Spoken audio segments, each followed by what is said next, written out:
I thought I was saving her from poverty. Turns out, I was just another pension check.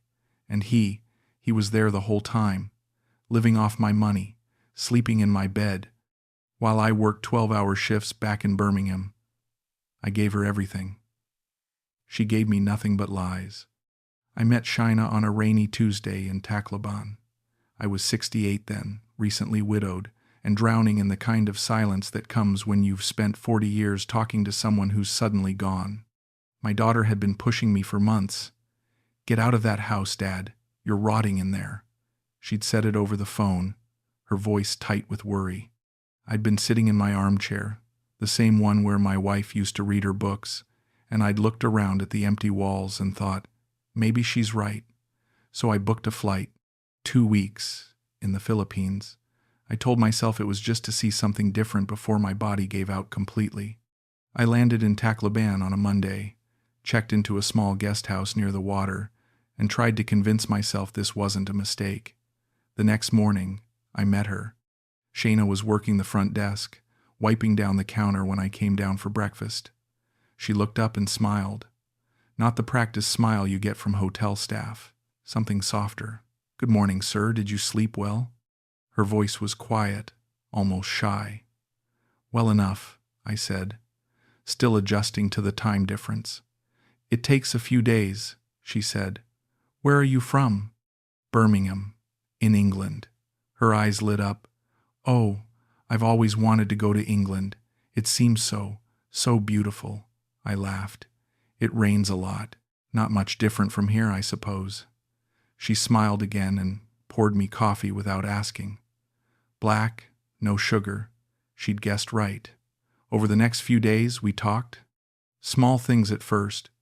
She asked about my life back home, and I found myself telling her things I hadn't told anyone, about my wife, about how she died 2 years ago from cancer, about how the house felt too big now, too quiet. Shaina listened. Really listened. She didn't interrupt, didn't offer empty condolences. She just nodded, her eyes soft with understanding. "My father died when I was 12, she said one morning. Typhoon Haiyan. He was trying to save our neighbor's house, and the roof collapsed." "I'm so sorry," I said. She shook her head. "It was a long time ago, but I understand that feeling." The quiet. By the end of the first week, I was bringing her little things, a chocolate bar from the corner store, a scarf I'd seen at the market, 50 pounds in an envelope. "For your mother's medicine," I'd said. "I know it's not much, but..." She'd started crying, right there in the lobby. "No one has ever been this kind to me," she whispered. "Thank you, Douglas. Thank you so much."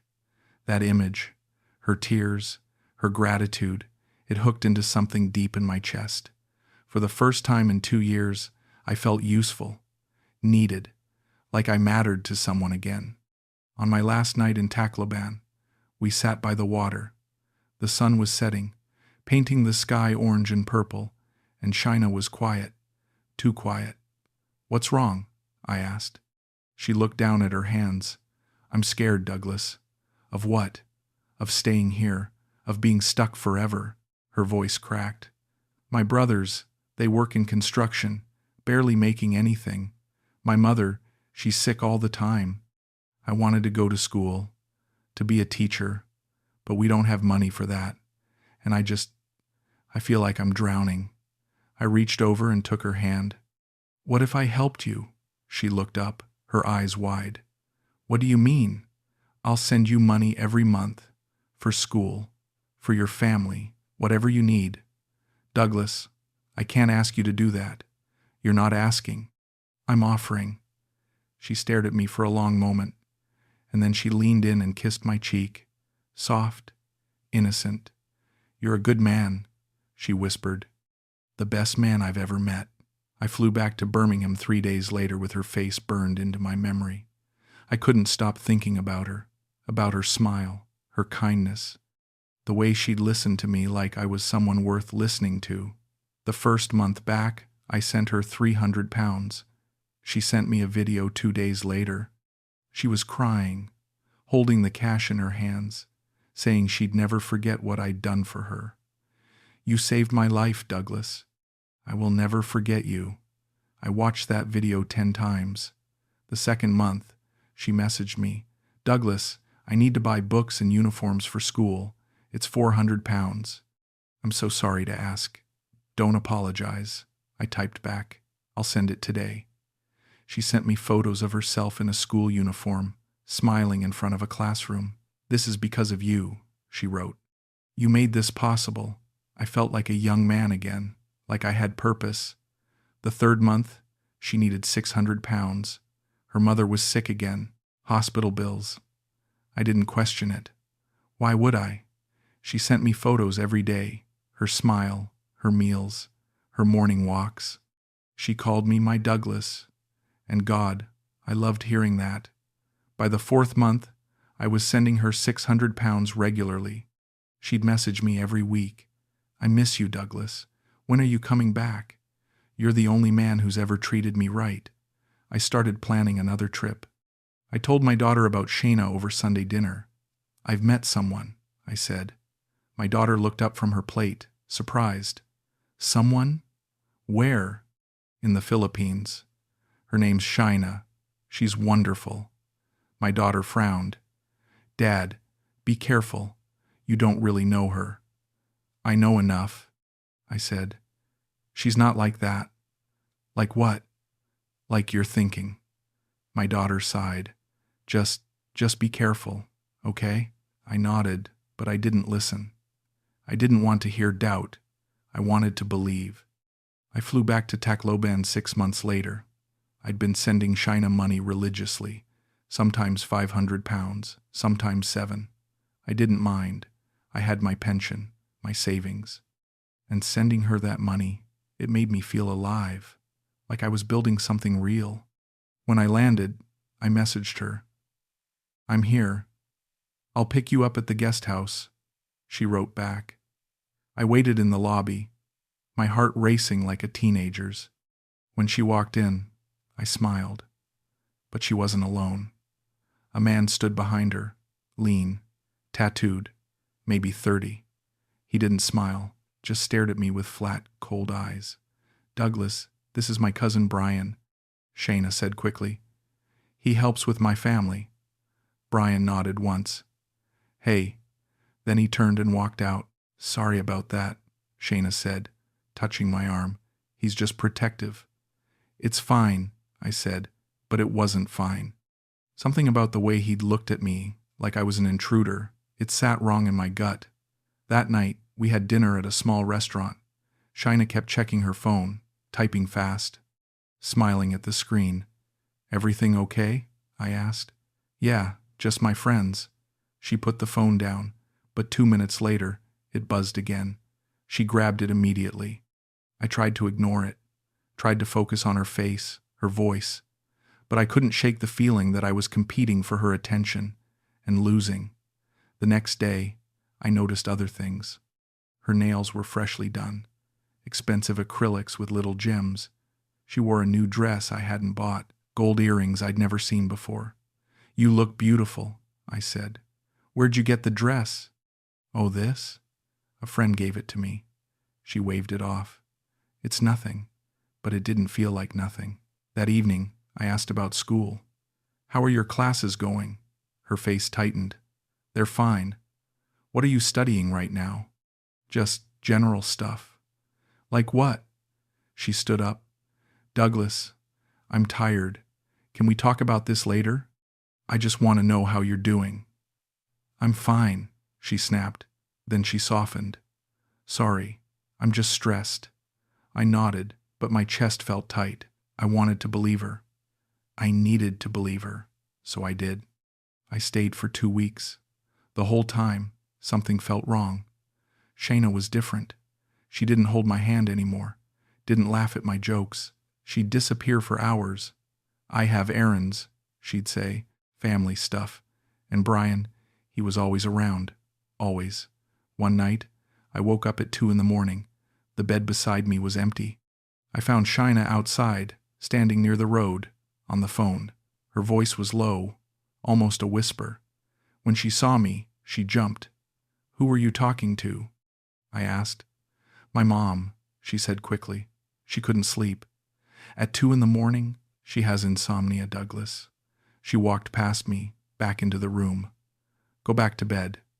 I stood there, staring at the dark street, my heart pounding. I didn't believe her. But I didn't push. I was terrified of what I'd find if I did. The next morning, I couldn't shake the sick feeling in my stomach. While Shaina was in the shower, I picked up her phone. I don't know why. I'd never done that before. Never been that person. But something in me, some desperate need to know. It pushed me forward. I opened her social media, and there it was. Photos, dozens of them. Shaina and Bryan, at the beach, at restaurants. His arm around her waist, her head on his shoulder, kissing. The dates, some from a month ago, some from 2 months ago, while I was in Birmingham, while I was sending her money. I felt like I'd been punched in the chest. That night, I confronted her. Who is Bryan? She froze, her eyes wide. I told you. My cousin. Cousins don't post photos like that. I held up my phone, showing her the pictures. Her face went pale, then cold. You went through my phone? Answer the question. You're spying on me now? I'm asking you the truth, Shaina. She stared at me, silent. And in that silence, I knew. I'd known all along. I just hadn't wanted to see it. She finally told me the truth. Not all of it, just enough to make me feel like an idiot. We were sitting in the small room I'd rented, the fan spinning lazily overhead, and she wouldn't look at me. Bryan is my boyfriend, she said, flat, emotionless. I stared at her. What? We've been together for 3 years. My hands were shaking. So this whole time, while I was sending you money, you wanted to help me. She interrupted. I didn't force you. I thought you cared about me. My voice cracked. I thought this was real. I do care about you, Douglas. You have a boyfriend. I have a life here. I have responsibilities. Responsibilities? I could barely breathe. I've sent you thousands of pounds, and I used it, she said simply. For my family, for Bryan's business, for our future. Our future, not mine. Theirs. How much? I asked. What? How much have I sent you? She shrugged. I don't know. I didn't keep track. But I had. I'd kept track of every single pound. Over 9 months, I'd sent her nearly 5,000 pounds. Money I'd saved for years, money I thought was helping her build a better life. Money that was funding some other man's life. Did you ever love me? I asked. The question hung in the air. She didn't answer, just stood up and walked to the door. I need some air, she said, and then she was gone. I sat there alone, staring at the ceiling, the fan spinning above me, and I thought about every moment, every message, every photo she'd sent, every time she'd called me my Douglas. It was all a lie, every single bit of it, and I'd believed it. I'd wanted to believe it so badly that I'd ignored every red flag, every warning sign, every moment of doubt. Because the truth, that I was just a wallet, that I meant nothing to her, it was too painful to face, so I'd kept sending money, kept believing, kept hoping. And now, sitting in that empty room, I realized I'd lost everything. My money, my dignity, myself. I couldn't sleep. I sat up all night, going through my phone, my bank statements, every message she'd ever sent. I made a list. Her mother's medicine, 400 pounds. School fees, 600 pounds. Typhoon repairs for her house, 500 pounds. Rent, 300 pounds a month for 6 months, 1,800 pounds. Emergency hospital bills for her mother, 700 pounds. A laptop for school, 350 pounds. Bryan's motorcycle. She'd called it a loan. Said she'd pay me back. 500 pounds. I added it all up. 5,850 pounds. And that wasn't even everything. There were smaller amounts. 50 pounds here, 100 there. Grocery money, utility bills, medicine. I'd sent her everything she'd asked for, without question, without hesitation. The next morning, I saw Bryan's motorcycle parked outside. Brand new, shiny black with chrome details. I walked up to it, ran my hand along the seat. I'd paid for this. I'd paid for him to ride around with my girlfriend. Sorry, his girlfriend, the woman who'd told me she loved me while she was sleeping in his bed. I felt sick, physically sick. I went back inside and threw up in the bathroom. The worst part, the part that made me want to disappear, was that I'd bragged about her. I'd told my daughter I'd found someone who made me happy. I'd told my mates at the pub that I was seeing someone special. I'd shown them her photos. They'd been happy for me. And my daughter, she'd warned me, "Dad, be careful. You don't really know her." I'd brushed her off. "You don't understand," I'd said. "She's different." Now I understood. She was different. Different from what I'd imagined. Different from what I'd needed her to be. She was exactly what my daughter had feared. And I'd been too blind, too desperate, too lonely to see it. I tried to leave quietly. I packed my bag in the early morning, booked a flight back to Birmingham, and called a taxi. But Shaina found me before I could go. She stood in the doorway, arms crossed, watching me zip up my suitcase. "You're really leaving?" she asked. "What did you expect?" I didn't look at her. I never lied to you about Bryan. That made me stop. I turned to face her. "You never told me. You never asked." Something broke in me, something that had been holding on, hoping for an apology, for remorse, for anything human. "I gave you everything, Shaina. I thought I was helping you build a life. You were," she said calmly, "just not the life you imagined." I stared at her. This woman I thought I knew. This woman I thought I loved. She looked the same face, same eyes. But I didn't recognize her anymore. "Do you even feel bad?" I asked. She shrugged. "You got what you wanted. You felt needed. I got what I needed. Money. It was fair. Fair." The word hit me like a slap. I laughed. A bitter, hollow sound that surprised even me. "Fair?" "You're old, Douglas," she said. No emotion, just fact. You knew this wasn't going to last forever. And with that, she turned and walked away. No apology, no goodbye, no acknowledgement of what she'd done. Just gone. I stood there, alone in that room, my suitcase at my feet, and I realized something. She was right. I had known. Deep down, in some part of me I'd refused to listen to, I'd known this was too good to be true. I'd known a 25-year-old woman wouldn't fall in love with a 68-year-old man she barely knew. But I'd wanted it so badly. I'd wanted to matter, to be loved, to feel alive again. And that want, that desperate, aching need, it had made me stupid. It had made me blind. And now, standing in a country thousands of miles from home, I had nothing to show for it but an empty bank account and a shattered sense of self. I flew back to Birmingham in silence. I didn't cry, didn't rage. I just sat in my seat, staring out the window at the clouds below, replaying every moment, every red flag I'd ignored, every lie I'd believed, every time I'd convinced myself it was real. I'd wanted to believe so badly that someone could love me again, that I could matter to someone, that I wasn't just an old man waiting to die alone in an empty house. But Shaina didn't love me. She never did.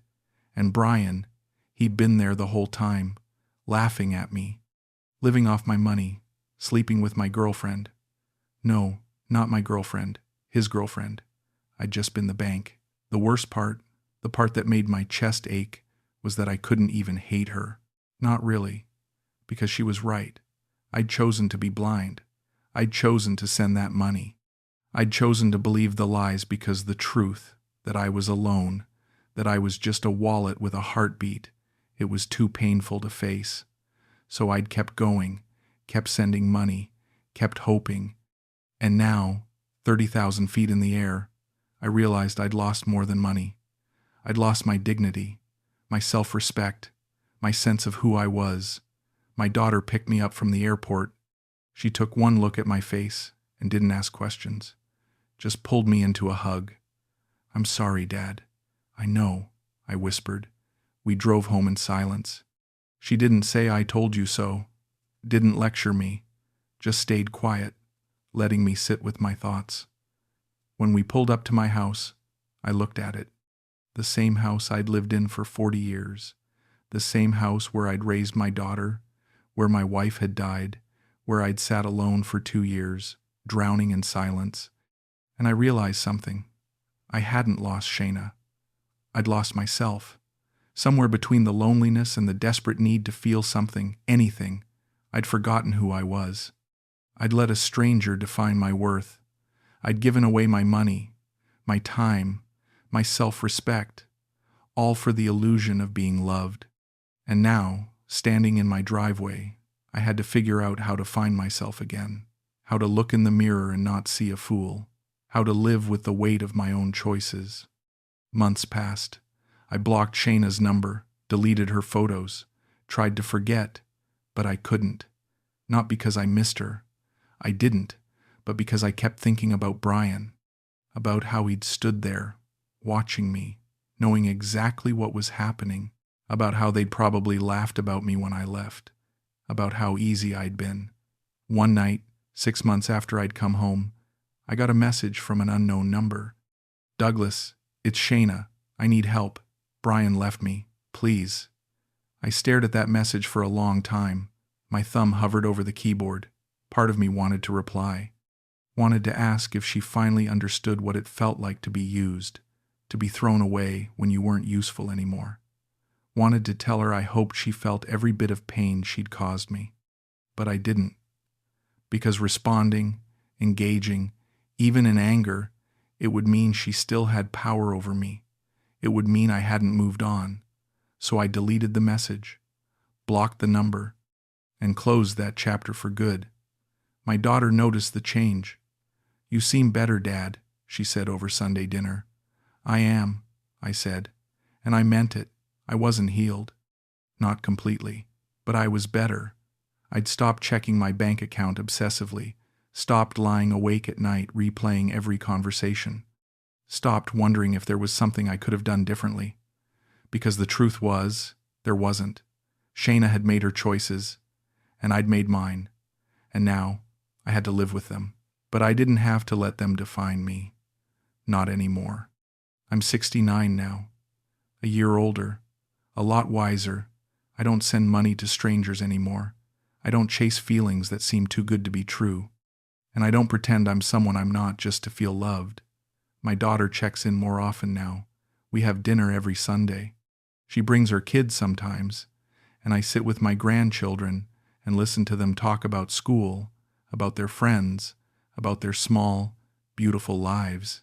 And slowly, I'm learning to be okay with the quiet, to find value in the simple things, a cup of tea in the morning, a walk through the park, a phone call from someone who actually cares. I don't regret meeting Shaina. I regret losing myself in her. I regret thinking that love could be bought, that I could pay someone to care about me, that my worth was tied to how much I could give. But I learned something too, something I wish I'd known 2 years ago. I don't need to be someone's hero to matter. I don't need to be needed to have worth. I just need to be me. And that's enough. I still think about her sometimes. Wonder if she ever thinks about me. If Bryan really did leave her. If she ever felt anything real, even for a moment. But it doesn't matter anymore. Because I'm not that man anymore. I'm not the man who gave everything away just to feel something. I'm not the man who let loneliness make him desperate. I'm the man who walked away. The man who learned. The man who survived. And that's the only closure I'll ever need. My daughter asked me once, a few months ago, if I'd ever try again. If I'd ever look for love again. I thought about it. Really thought about it. Maybe, I said. But not like that. Not by trying to buy it. Not by trying to be something I'm not. She smiled. Good. And it was good. Because for the first time in years, I felt like myself again. Not the grieving widower. Not the lonely old man desperate for connection. Just me, Douglas, 69 years old, flawed. scarred, but still here, still learning, still growing, and that, I realized, was more than enough.